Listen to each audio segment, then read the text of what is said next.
Right, so good evening and welcome to my Be Inspired event to discover Thailand.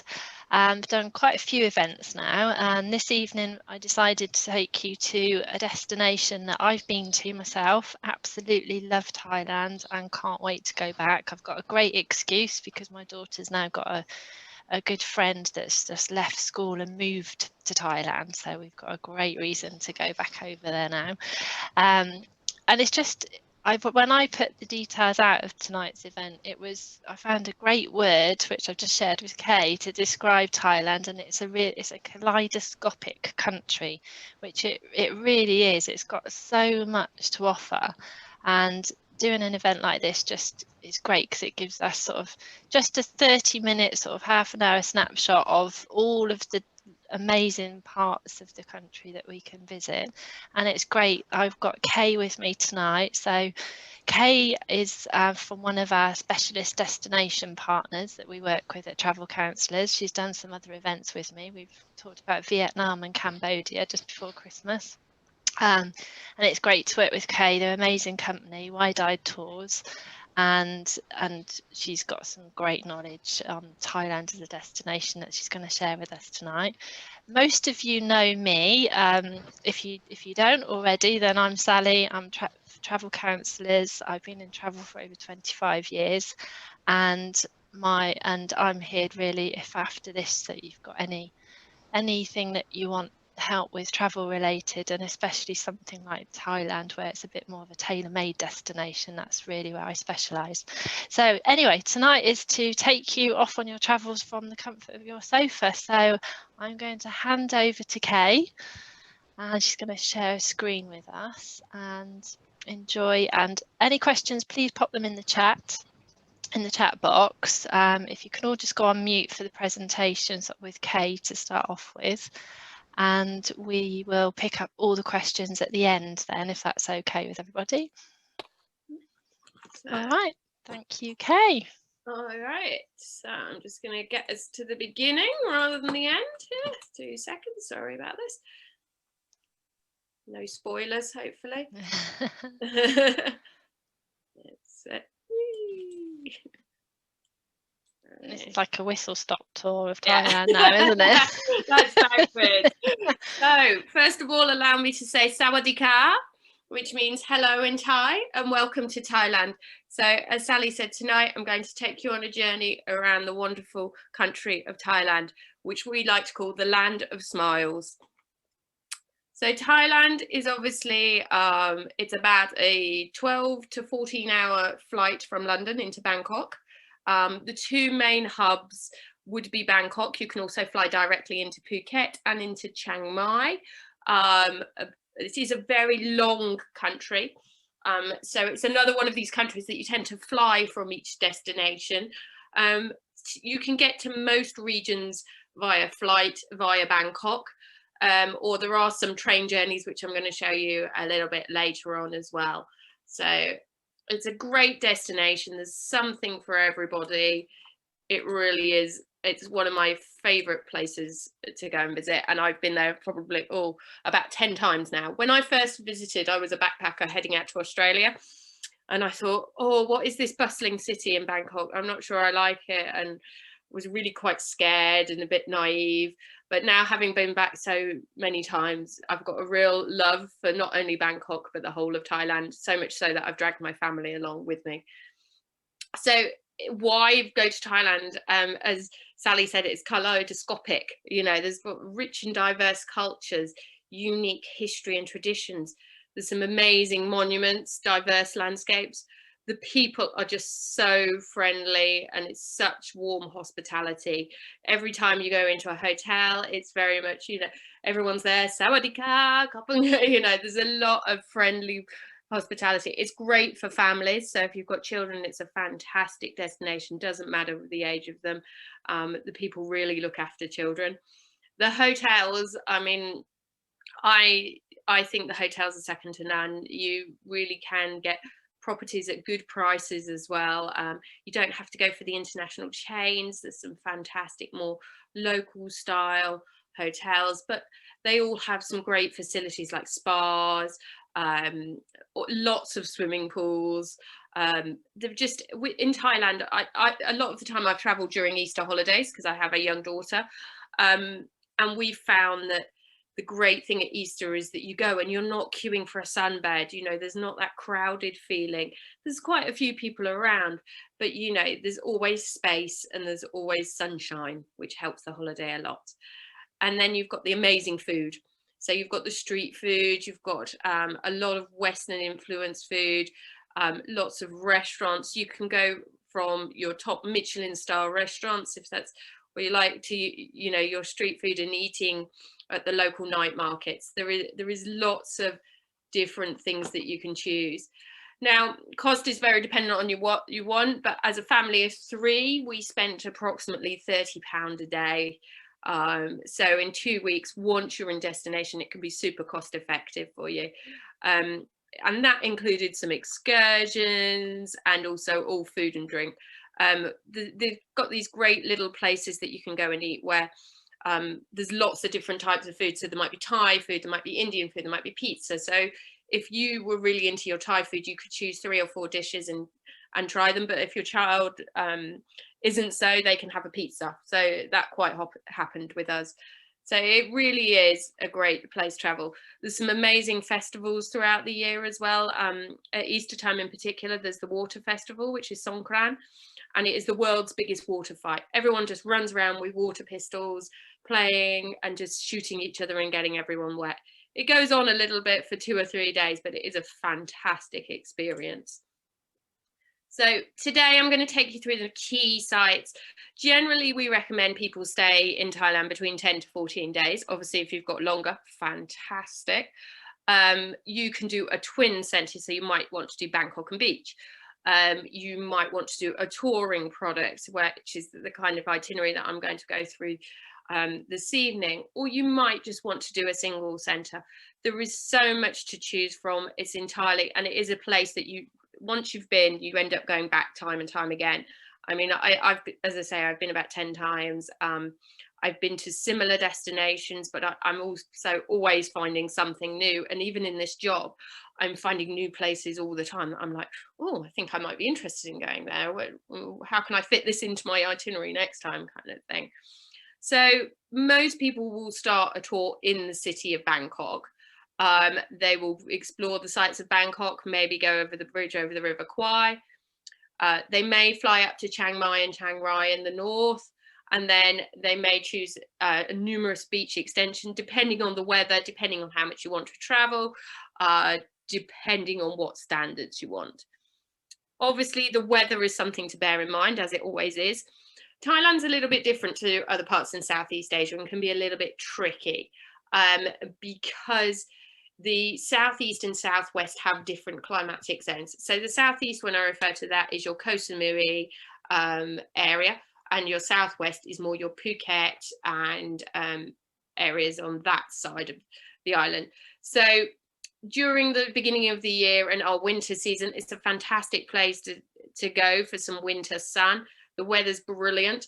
Around April time, it does start to get quite hot and humid, and there is some rain starts to come in. Now, in the south, when you see it's hot season and high humidity, it probably means it's going to rain for 2 to 3 hours a day.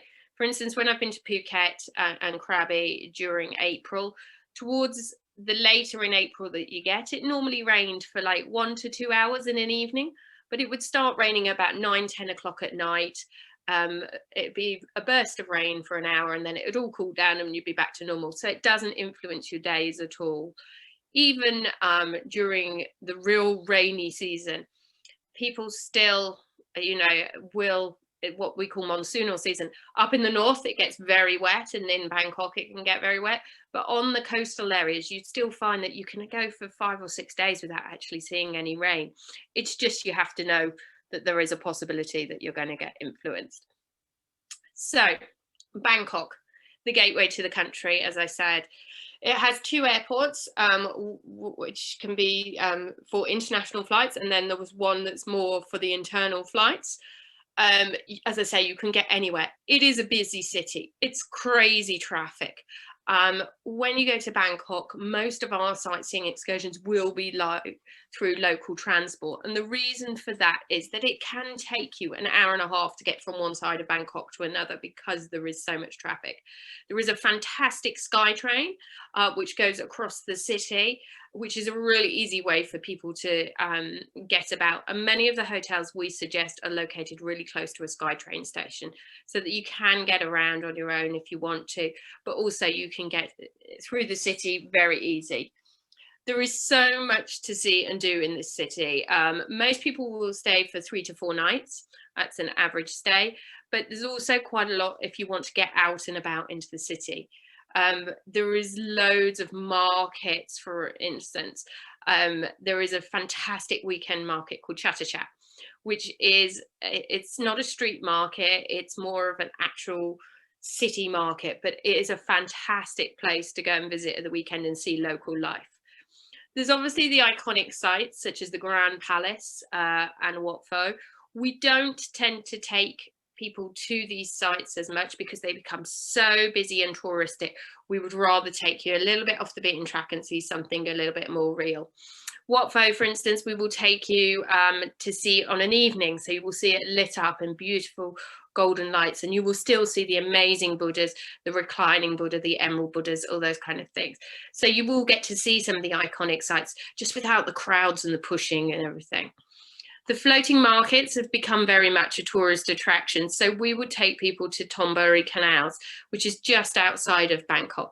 It's lots of small, unique communities and artisan houses so that you as a guest can really get to see the local area and experience it. You really can see local life rather than just seeing it for being a tourist attraction. Floating markets are very much something that it happens in Asia, and you can spend a lot of time looking at the area. Tuk-tuks are everywhere in Bangkok, and if you know, it's about finding the right tuk-tuk and making sure you don't have a race by night. There is a bit of a story that the tuk-tuk drivers will try and scare tourists and see if they can go a little bit faster. So it's always good to ask your hotelier which tuk-tuk is reputable. We do a fantastic food tour by tuk-tuk at night. So it takes you around all the streets. You'll go to the flower market and you'll create a lotus flower which you can put onto the lake and launch into the evening. It's really fantastic because you get to see lots of little street food places that you wouldn't necessarily find or you wouldn't necessarily think to go to. A lot of Thailand is about the street food, but a lot of people get nervous about eating the food. But these are the places that have been tried and tested and that are very reputable. So it's a great way of trying all those different delicacies. A couple of the hotels that we recommend are River Surya and the Firama. As I say, these are located super close to SkyTrain and areas such as Lumpini Park, which is really central. They also, the River Surya had this fantastic river view. Another way, a fantastic way to see the city is to go in a long tail boat and whiz up and down the river and be able to see everything during the day or at night. The hotels that we recommend tend to be more boutique style. And as I say, close so that it's really easy for you to be able to explore the city at your own pace, as well as being able to take some of the excursions. There are so many hotels in Bangkok. They're popping up all the time. So there is, you know, depending on your budget, there's 3 stars all the way up to the luxury 5 stars. Location, as I say, is quite key. Some of the more modern hotels tend to be up the river, which can take you longer into getting into the town. So it depends how long you're staying, what you're looking for. There's a fantastic Anantara, for instance, which is more of a resort style. So if you want to see Bangkok, but you don't want to feel like you're in a city, then that could be a great option because it is more of a relaxed resort style across on the other side of the river. But you have to get a boat to the main side of Bangkok and then get onto a SkyTrain. So it takes a little bit longer to get anywhere. For those who are not such interested in the city, just 2 hours out of Bangkok is Kanchanaburi, which a lot of people will know for the Death Railway and the bridge over the River Kwai. So there's a lot of historic elements in this area. Now, this area, a lot of people will do as a day trip, but as I say, it is 2 hours each way. So we highly recommend that people think about spending a little bit more time there and maybe stay in the area. There's some fantastic things to do. It's not just about the history of the Burmese Railway and the museums in the area and actually seeing the bridge over the River Kwai. There is also the Elephant Nature Park, which is one of the elephant parks that we recommend. They are all completely ethical. You can't bathe the elephants, sorry. It's very much about watching them, appreciating them, feeding them, you know, volunteering and really studying the elephants rather than impacting on their well-being in any way. There is also some fantastic hotels. In the bottom here, you've got the floating house, which is great for couples and families with older children.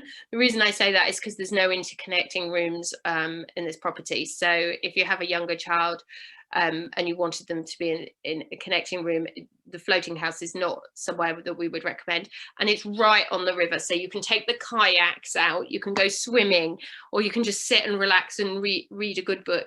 There's also some bamboo rafting, lots of exciting excursions that you can do from this area. If you're not so interested in staying on the river, then there is also the Oriental Kwai, which you can do all the activities in the area from this base. It's just a little bit more inland and also has those family rooms if you've got younger children. There is also the ancient capital of Siam, which is Ayutthaya. Now, this is filled with old temples and Buddhist statues and is only an hour and a half from Bangkok, so can be a fantastic day tour if you want to get out of the city and see some more of the older side of Thailand. And you see these amazing banyan trees and you see the Buddhist figurines moulded in amongst the trees, similar to what you would see in Cambodia, actually. Now, the first beach resort that I've got on the agenda is Hua Hin. Now, this is an area that not so many of the British tourists visit. It's a 3 hours drive south of Bangkok. So if you don't want to get onto a flight, it's a fantastic option. Or if you want to go straight down onto a coastal resort rather than staying into Bangkok, it can be a really good place to stay. This is actually the weekend retreat of the Thai royal family. Although the Thais spend a lot of time there at the weekend, it is a fantastic place for the European market as well. There is lots of golf courses, there's some fantastic hotels, a lot of international chains such as Centara, Marriott, Intercontinental, but there's also fantastic Anantara. They go straight out onto the beach. So you've got this amazing beach around you, but also the Hua Hin is a great town centre. You can get the train from Bangkok down to Hua Hin, and it takes around 4 hours for that, so a little bit longer than the car. Or, as I say, you can transfer by car. But the town itself has a lot of little monuments. There's a lot of stupas and temples to see, and there is a lot of places that you can go, but it's also quite a relaxing place. If you're looking for somewhere, as I say, a little bit different, then Hua Hin can be an option. Just outside of Hua Hin, there is also an amazing place called I Love Phants Lodge. Now, this is part of the WFF Thailand project. This is where you can visit a rescue centre for the elephants. So they've all been rescued from people who the mahouts, who used to use them for elephant back riding from that point of view. But I Love Phants Lodge is a little bit different in the fact that when you wake up in the morning, you can see from this pool view, you can just see the elephants. When you're at breakfast, you can see the elephants just wandering around the nature reserve. So it's not wild elephants, but you can see them in their natural habitat. Also at the WFF project, you can see a lot of rehabilitated gibbons, other monkeys and other animals. So you can spend your day visiting the rescue centre. If you're into bird watching, there is Kaye National Park is very close by, so you can go out bird watching. There's lots of different activities that you can do in this area, and it's somewhere a little bit different to stay if you want that real experience. Now, as I said earlier, Thai trains is a way that you can travel around the country. We don't recommend it for many journeys. As I say, from Bangkok to Hua Hin is a very easy journey. Going any further south into the islands or going down to Phuket or Samui, we wouldn't recommend the trains because they are extremely slow. They often get delayed and they're not of the standard that we would recommend. The one train that a lot of people do is the Bangkok to Chiang Mai or vice versa. This can be done via a night train, so an overnight, or it can be done as a day train. Obviously, if you're doing it as a day train, you have to really like trains and the scenery, because you are on that train all day. It's 11 to 13 hour train journey, so it is quite an intense journey. The cabins we recommend are usually first class or second class. You can have a cabin for 2, you can have a cabin for 4, or you can have the soft sleepers. This just gives you an idea of the kind of standard that they are for the trains. Now, moving up into the far north, you've got Chiang Mai, and this is the cultural centre of Thailand. It's got the splendid temples, the art galleries, amazing markets, and some great coffee shops. As I say, you can arrive by train or flight. I believe Qatar Airways are still flying London, Doha, Doha, Chiang Mai. So there is that option if you want to go straight up to the north.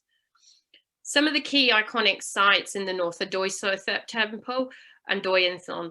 Doi Yên Thon is the highest peak in Thailand and has an amazing temple on top. So it's a great place to go at sunset or sunrise. Chiang Mai itself is home to over 450 temples, and it also has a fantastic night market in the evenings. So it's a great place to see if you want to get a little bit of culture, but you also want to see somewhere very different and you want to get out into the countryside. Some of the fantastic city tours you can do at Chiang Mai by cyclo, so you explore the whole of the city on a little cyclo. The key thing is to get out of the vehicles, you know, get out of cars, be able to really experience these places and see different destinations. There's lots of hikes and waterfalls, so if you're more adventurous, then there's some great waterfalls that you can see, or biking tours. There is a waterfall called the Sticky Waterfall, and apparently you can walk up and down it because it feels like it's sticky. I've not been there myself, but our local agent tells me it's a fantastic place to go. And then there's overnight trips to local villages and whitewater rafting. So if you're a bit more of an adrenaline junkie, there's lots of things that you can do up in the north.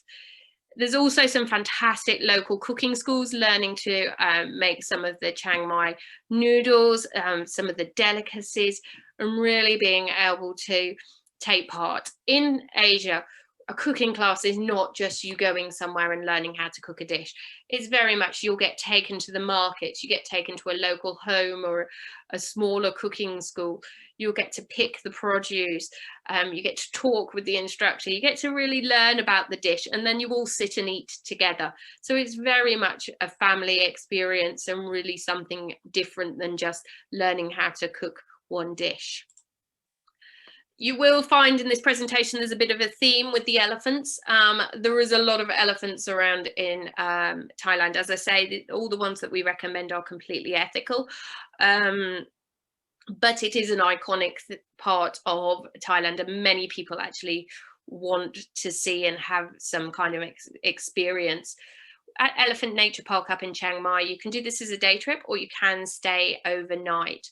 There is a huge variety of experiences depending on what you want to do. You can observe, you can bathe, you can feed them, you can watch them, walk with them, you can volunteer and stay actually at the Elephant Nature Park. If you stay in these rather more rustic huts, and you can stay on site and you really get involved in the whole experience of the Elephant Nature Park. So depending on how much you like elephants and how much you want to do, there is lots of different options. Again, there's a huge variety of hotels up in Chiang Mai, anything from 4-5 stars upwards, river views. It's very dependent on where you want to stay and what your budget is. Now, just outside of Chiang Mai is a fantastic place to stay called Kham Lana. Kham Lana is for someone who's looking for something different and a little bit of an escape. We would suggest a 2 to 3 day stay in this area. It's about halfway between Chiang Mai and Chiang Rai, and you can hire mountain bikes. You get out into the rice paddy fields. You're really in the mountains. You can do give alms to the monks in the morning, you cook meals as a group. It's super interactive. So if you've got older kids of around 13 upwards, it can be a really great experience for them, because it's all, you know, there's lots going on, lots of activities to do. They have a really lovely spa on site as well, so it can be somewhere if you just want to go and chill out and relax. Is a great place. And this is somewhere a little bit different, a little bit off the beaten track if you're looking for somewhere that not all the tourists are traveling to. Right in the north, you've got the Chiang Rai, and this is famous obviously for the Golden Triangle. Now this is the area where you can see Myanmar, you can see Laos, and you stand in Thailand. You used to be able to go over to Burma for the day and get a stamp in your passport. This is something I did once. I was like, I want as many stamps in my passport as possible. So we crossed a little bridge, you get stamped in, you go into Myanmar for the day, and then you cross back into Thailand that evening. Unfortunately, with the conflict currently occurring in Myanmar, this is not something that can happen, but you can still look into the country and see what's going on in the area. There's also in Chiang Rai lots of ethnic minorities in the area. Now, a lot of people will probably think of the long neck ladies in this village, in this area. Unfortunately, most of the long neck women are actually not traditionally Thai anymore, and they're brought in especially for the tourists. So it's not something we wholly recommend. We would prefer to suggest people go for a trek and they experience real local villages and the people living in the villages, rather than going to one of these tourist villages that have been manufactured. There's lots of boat trips that you can do. You can go over to some Lao Islands. There's the famous White Temple. There is lots of different things. We would normally recommend a couple of days at most in Chiang Rai. It's a gateway if you're looking to do a Mekong cruise down into Laos. There's a fantastic cruise that you can do for 1 day, 2 days, 1 night, which will start in Chiang Rai and then take you down into Luang Prabang. So if you're looking to combine the two countries, then that can be a great option. So no presentation of Thailand would be complete without talking about the beaches. They are extensive, there's lots of them, so there's lots to choose from. Probably one of the most famous is Phuket. Now, what most people don't realise is that Phuket is an island. You fly in the north, as you can see on that map, you can see the little airport sign.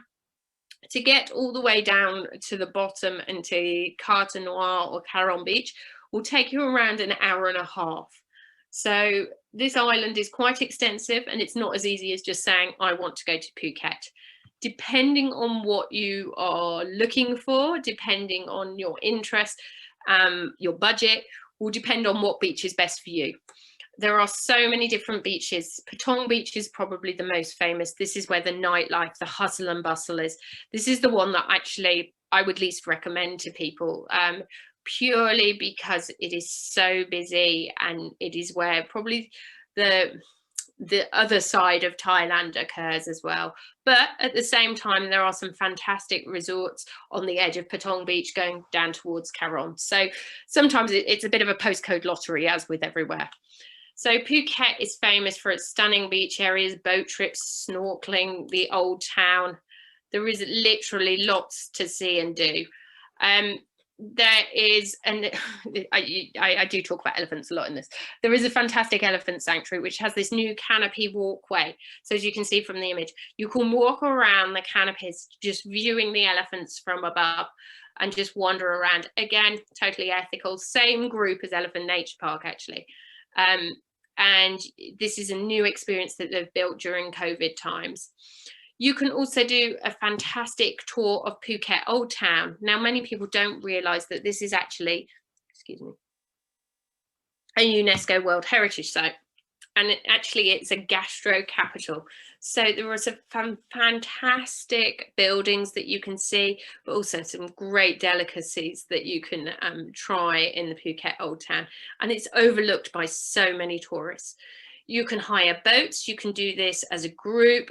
So there is a lot of day trips out to Phi Phi Island, out to the Simalian Islands, or just cruise around the Andaman Sea.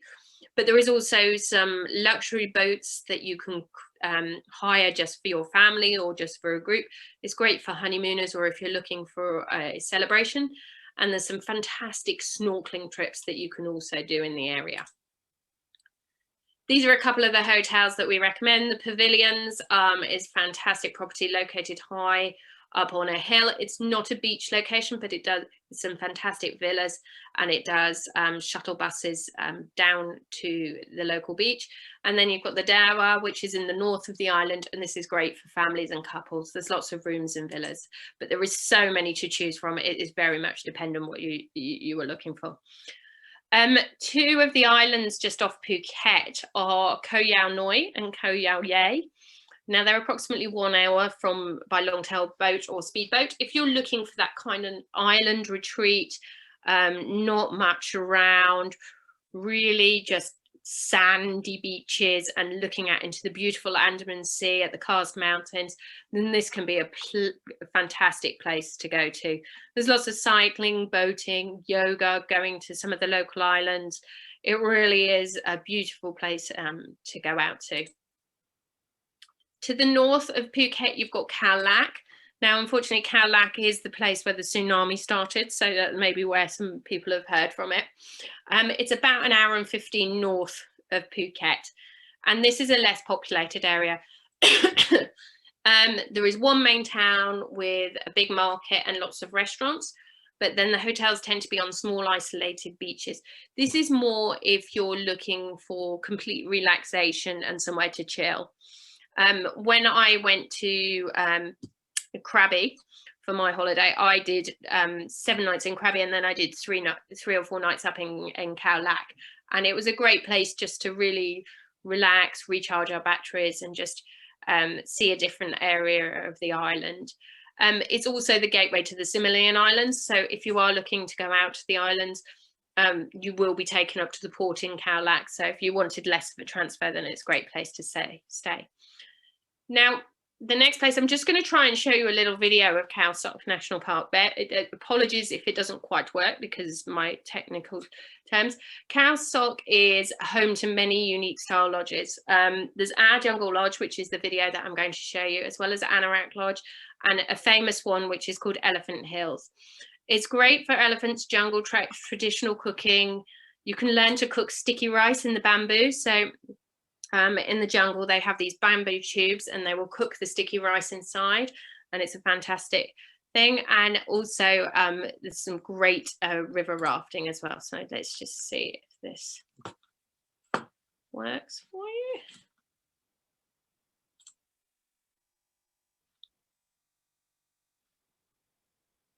My internet's going to go super slow. There you go.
So as I say, in Khao Sok you have this amazing jungle lodges, but then you've also got the river areas that you can stay on as well, and most of the hotels will package a combination. Sorry, you could boost your credit score instantly for free with new Experian Boost, only at Experian.com.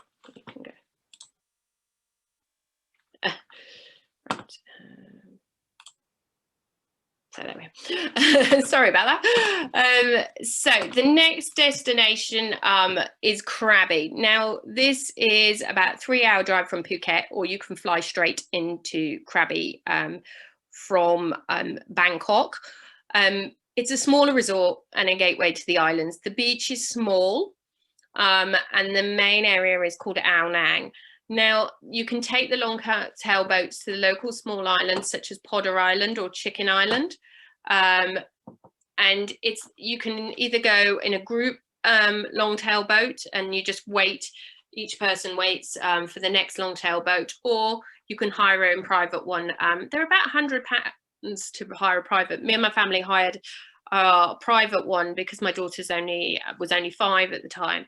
And we took it out on a 4-island tour, and basically we had our own driver and we could spend as long as we wanted in each of the islands. So for a little bit more, it was a great way to really experience the area. Phi Phi is one of the other islands I'm sure many of you have heard from.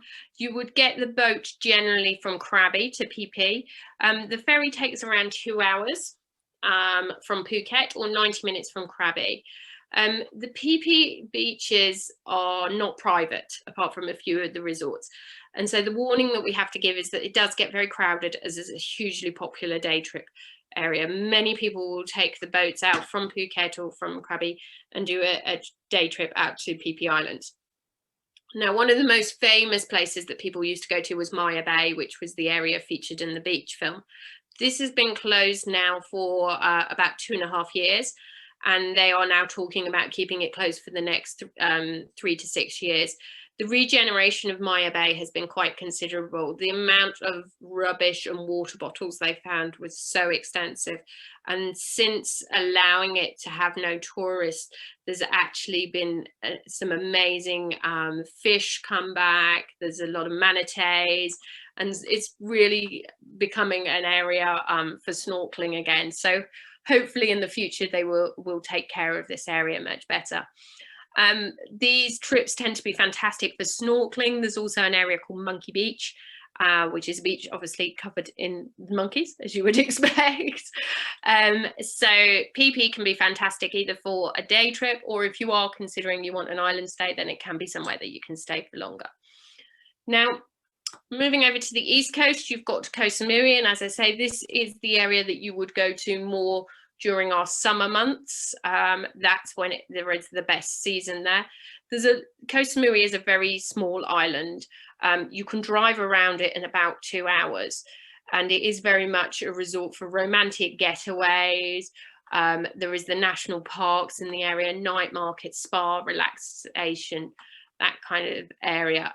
You have to fly to Bangkok to go to Koh Samui, because there is I think it's a daily flight, goes from Bangkok into Samui, and it's quite a small plane that goes there, and you get into, it's one of these tiny little airports where it's just basically a shack on the runway, and once that you get there, the little man comes off with your luggage. Koh Tao is one of the islands off Koh Samui. It's about a 3-hour boat ride from Samui. It is it's an amazing place for a sunset on the beach. There's some great scenery. There's quite a few nice hotels on the area if you want a different kind of island style life. The thing, as I always say about islands, is there is a lot of sand.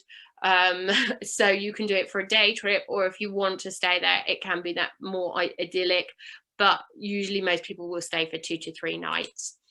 Kopanyang is probably the more famous island, obviously because of the full moon parties, but there is more to the island than just full moon.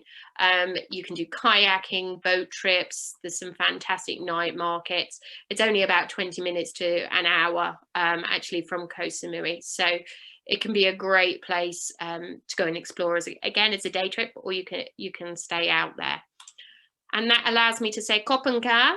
Thank you, and we hope to see you in Thailand soon.